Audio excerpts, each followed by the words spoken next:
Hola, ¿cómo están? Bienvenidos a una nueva semana política. Esta es una semana muy agitada. La pasada lo fue y esta va a serlo, todo lo indica. Estamos una vez más con Mirko Macari, nuestro director de prensa, y muchos temas, ¿cierto, Muchos Mirko? temas, Federico. ¿Qué tal? ¿Cómo estás? Hola. Yo partiría por los protagonistas, por lo más protagónico que hay que... Completamente copado la agenda con el movimiento estudiantil, Tal cual. pese que el gobierno con bombo y platillos trató de poner un tema que le convenía en la agenda y que era una iniciativa importante como fue la APB la semana pasada, el acuerdo de la ABB, el acuerdo de vida en pareja, y fue trasquilado porque estuvo un par de días arriba, se discutió, pero la fuerza y la sintonía que tiene el conflicto estudiantil con las preocupaciones de la audiencia hace que el gobierno en este sentido haya perdido un poco la agenda, ¿ah? Y está esperando que el conflicto se desenvuelva, ojalá a su favor, producto de un desgaste del movimiento estudiantil.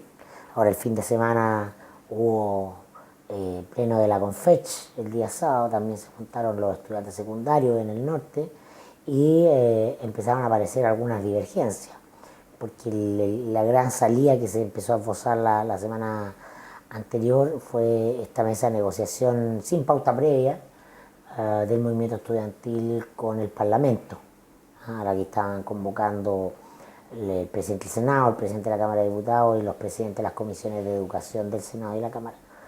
Y la Confech le cerró la puerta a esa opción, pero los estudiantes los estudiantes secundarios la dejaron entreabierta.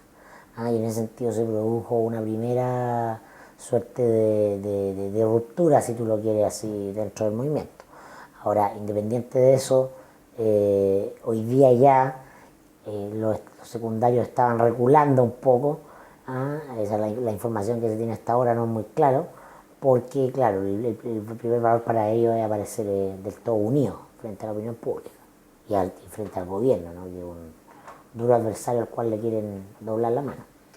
¿Qué hay sobre la diversidad y la complejidad al interior del movimiento estudiantil? Porque lo que uno ha escuchado es que la cara hacia afuera es muy unitaria y esto hace que los secundarios se pongan detrás de los universitarios de nuevo.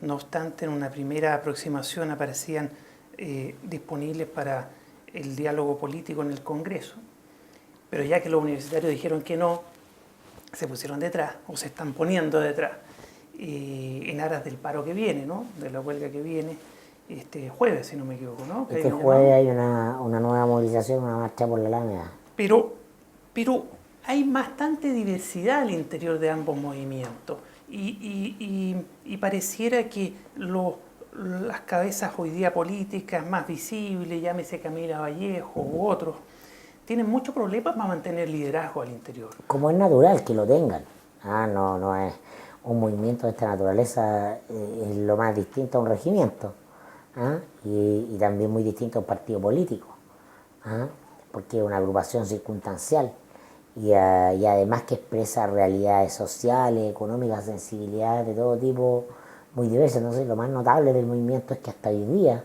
han logrado ser muy masivos y aparecer muy unitarios pese a todo la diversidad de criterios y de grupos que operan dentro del mismo, ¿no? Y obviamente que cierta prensa va a poner el foco, legítimamente creo yo, pero no es el único que ver en la lista de que el momento actual es un momento de éxito de la ultra, ¿no? Por sobre o que habría sobrepasado a los líderes más de centro, si tú quieres, que son estos rostros, que son además los más sistémicos, a través de partidos organizados como Camila Vallejo, que es PC, o el mismo Jackson, que es FEUC, y que por lo tanto tiene una postura menos ultrona, si se quiere. Pero eso es parte consustancial de este tipo de movimientos. Siempre la ultraizquierda ha sido un fenómeno permanente en todo el proceso de dirección, si tú lo quieres, mira, ultraizquierda asistémica.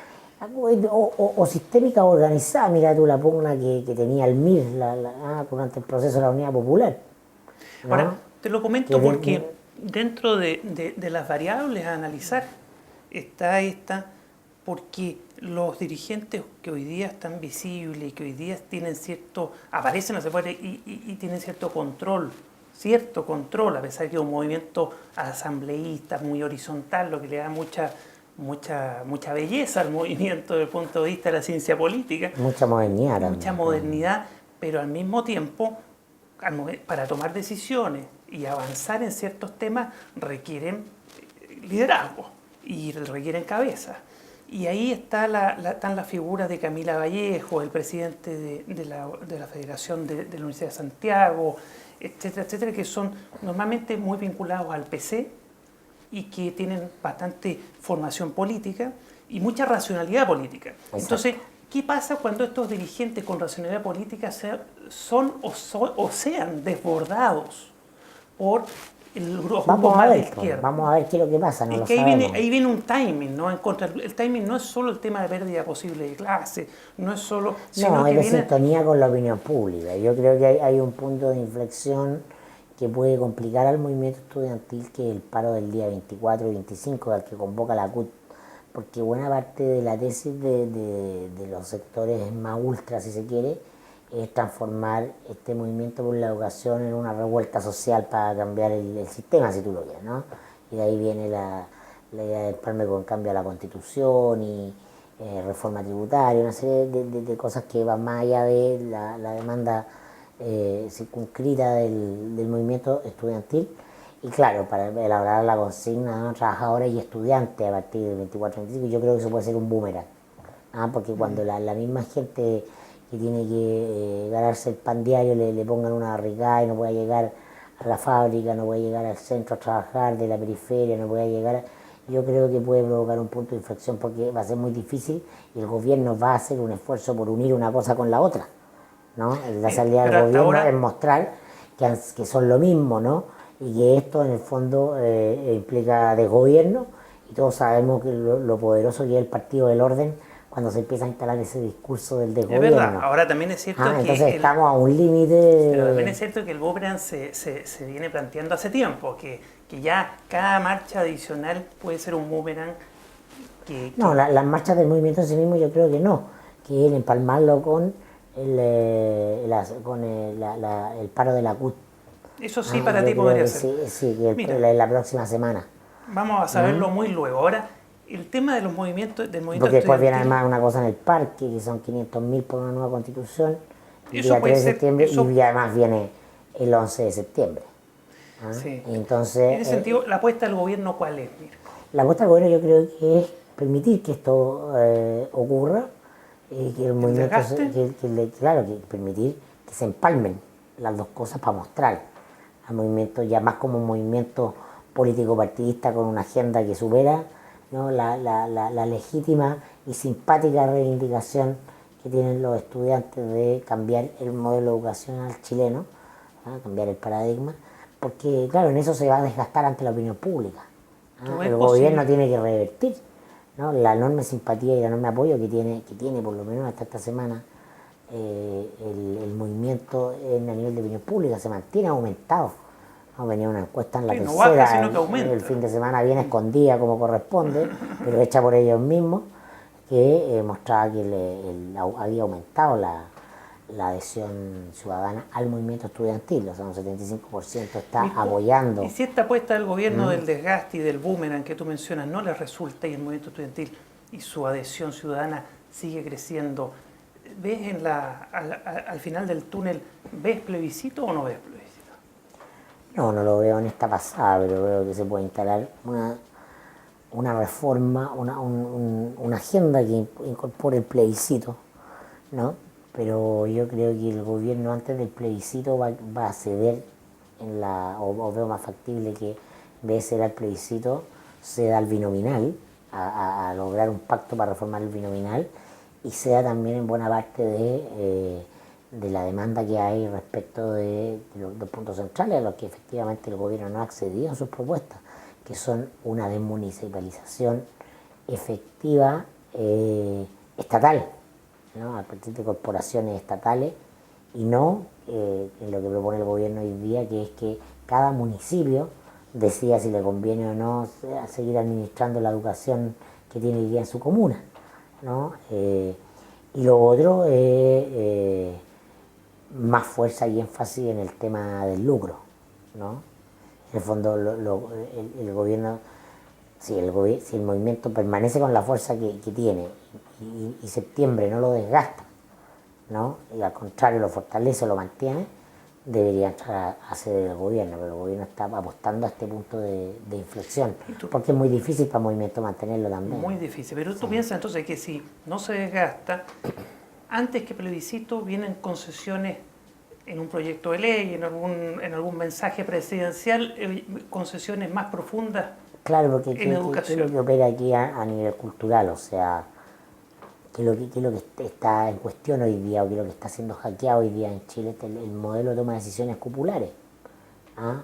Las decisiones populares permiten que las minorías se impongan, porque en definitiva tiene una democracia que es formal, que cumple todos los estándares de democracia formal, pero en los hechos de una democracia diseñada para que las decisiones se tomen en nombre de la mayoría, pero no beneficien a las mayorías.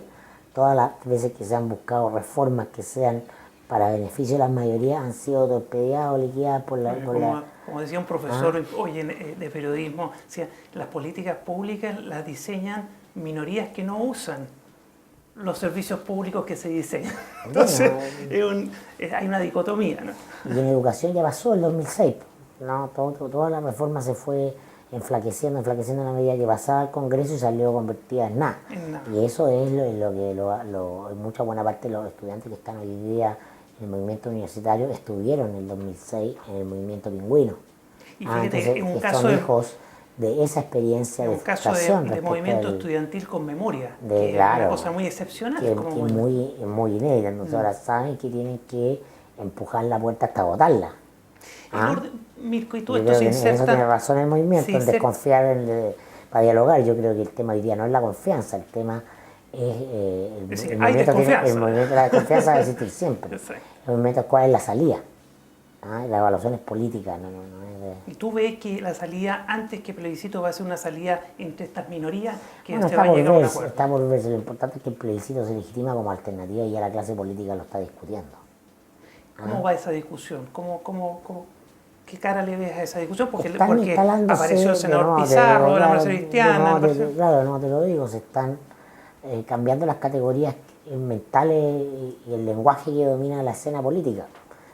Es decir, están apareciendo como posibles cuestiones que antes parecían imposibles, ¿no? Cuando adquiere fuerza o consistencia y empieza a hacer sentido la idea de una nueva constitución o del plebiscito o del fin al plurinominal como una cuestión más maciza, sustantiva, como parte del discurso.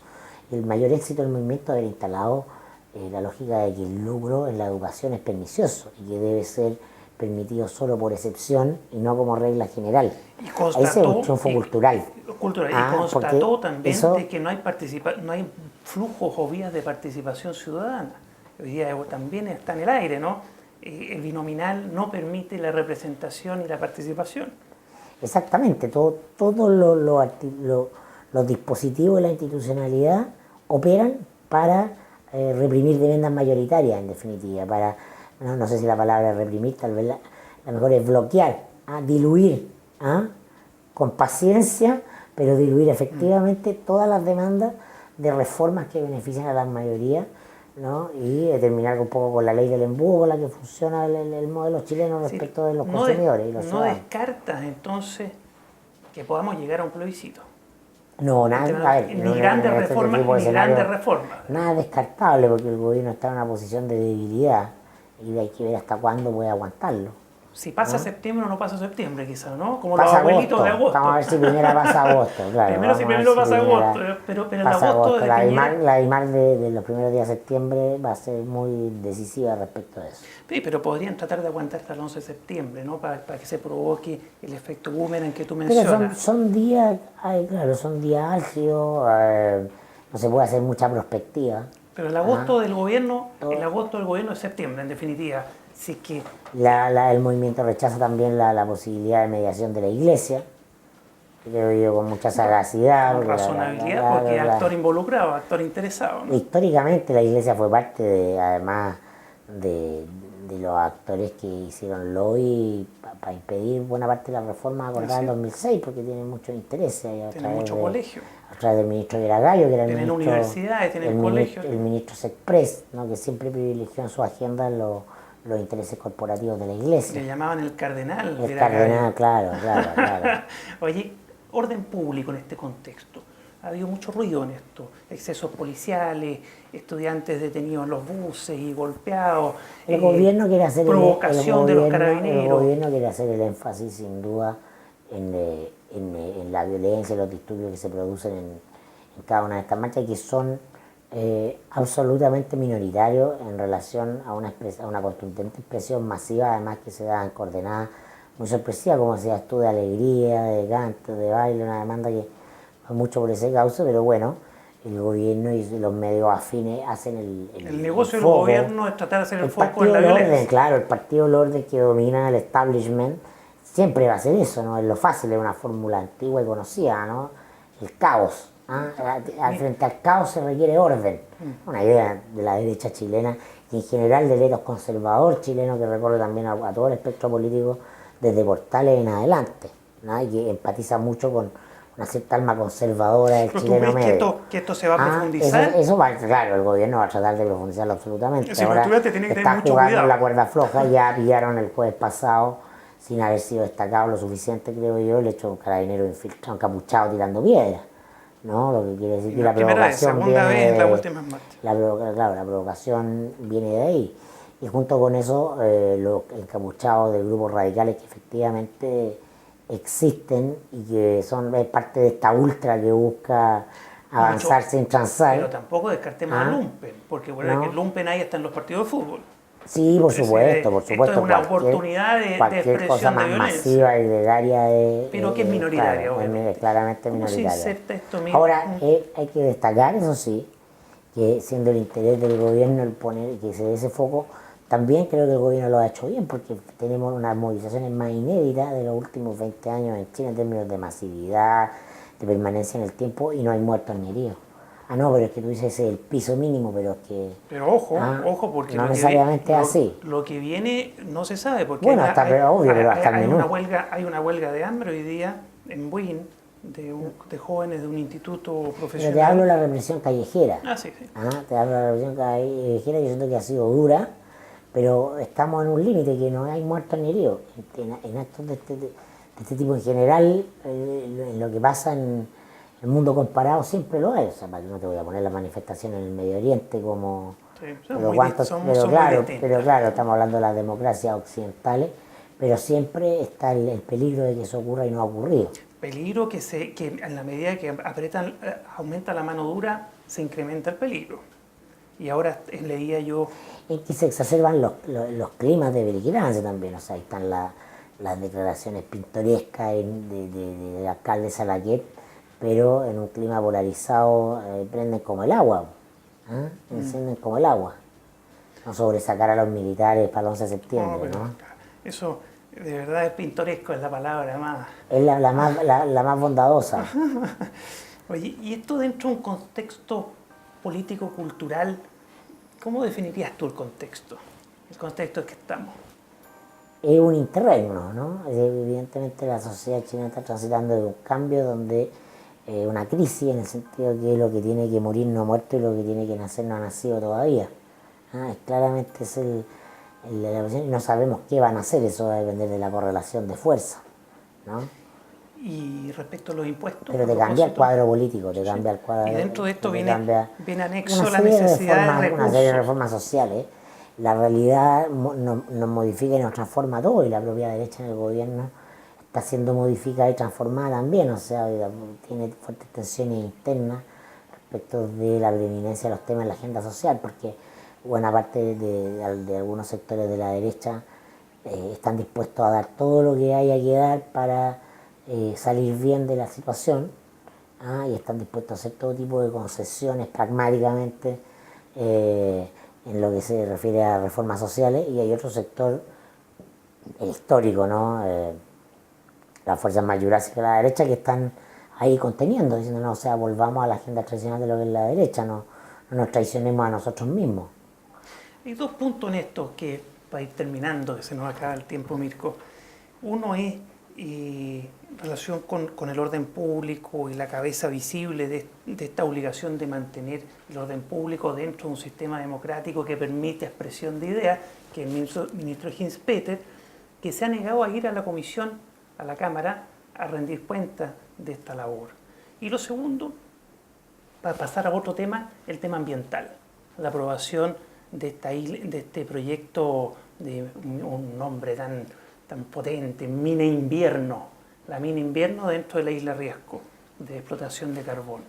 ¿Qué te parece que toquemos estos dos puntos para terminar la semana política? Bueno, yo creo que la acusación está bastante desinflada en la medida en que son los mismos personeros de la oposición los que están negociando reformas políticas con Ginz-Peter y con Chadwick. O sea, no puedo estar acusando aquí a la persona con la que estoy negociando. No le ves cara a eso, ahí dentro de la oposición, claro, hay opciones que algunos se resuelven, algunos están por la acusación y otros están por rebajarle el perfil porque lo que quieren es negociar el binominal. Esa es la línea de lo que pasa con la EC ocurriendo a la moneda la semana pasada, el día lunes, el día viernes fueron los partidos. ¿Y es Ginz-Peter el hombre que tiene que negociar eso? El equipo político, Chadwick y Ginz-Peter. ¿Está con fuerza Ginz-Peter? Ginz-Peter hubo claramente menos que antes del cambio de gabinete, pero todavía está. Todavía está. El hecho de que esté ya habla de la fuerza que tiene, porque Ginz-Peter es Piñera. Es que ese es el tema. Ese es el punto, ¿no? Cuando Ginz-Peter habla Piñera. ¿No? Cuando Ginz-Peter no habla, dice cosas si previamente no tiene conversado con el presidente, no tiene agenda propia. Es decir, no le ves futuro a esa acusación constitucional en este hoy día no. Y que rinda cuenta, y que vaya y rinda cuenta de cómo ha manejado el orden público. Es que depende de lo que pase. O sea, si el jueves hay un muerto, te cambia el escenario. Tema ambiental, para cerrar la semana política. Avanza por otro carril. Por otro carril, pero en definitiva tiene que ver con el descontento que claro, se respira, ¿no? Claro. O sea, si el gobierno quiere hacer reforma tributaria, si el gobierno quiere emprender cambio al binominal, no puede dar más señales de centro, más señales progresistas que las que ya ha dado, en algún sentido se entiende. O sea, aprobar los proyectos que ya están listos para ser aprobados van a tener que salir. Obviamente, por ahí viene la aprobación, yo creo. Pero esto de la mina invierno y todos estos proyectos. Ya son decisiones políticas, no son decisiones técnicas. La decisión política es, bueno, o sea, ya hay suficiente incertidumbre en el mundo de los negocios, producto de todo este clima de cuestionamiento macro, como para también permitir. Se están tratando de darse estas señales, ¿cierto?, de estabilidad. Hay tanto descontento en la calle como en el empresariado. A eso voy. O sea, no hay empresario hoy día que no diga que para la próxima vota por la concertación. Para tranquilizar al empresariado, pero ojo, porque se está dando en un contexto donde todavía no hay discusión, ni mucho menos se ha aprobado lo que le denominan la matriz energética. No, pero si falta mucho. Y se aprueban estos proyectos, entonces esto va a generar, si bien es cierto, cierta tranquilidad en el empresariado de ese sector energético, produce bastante ruido en el mundo ambiental porque es otra promesa incumplida. Pero el mundo ambiental no es partidario del gobierno ni lo va a hacer nunca. Entonces, tiene que equilibrar el gobierno. O sea, esos votos, por si tú lo quieres, están perdidos. No, esa agenda ya está. O sea, hoy día con solucionar el conflicto estudiantil y subir un poco en la encuesta, el gobierno puede tomar agua y prepararse para el periodo electoral y entregarlo. Entregar el poder. O sea. Aunque a mí las encuestas nunca me han gustado mucho, pero ya que estamos hablando de eso, ¿qué pasa si sigue bajando el gobierno en las encuestas, Mirko? Bueno, había un chiste que daba vuelta por las redes sociales que decía, si Piñera llega al 1%, lo podemos donar a la iglesia. Oye, muchas gracias. Con esto terminamos nuestro análisis político semanal y los invitamos la próxima semana, próximo martes. Que tengan un muy buen día.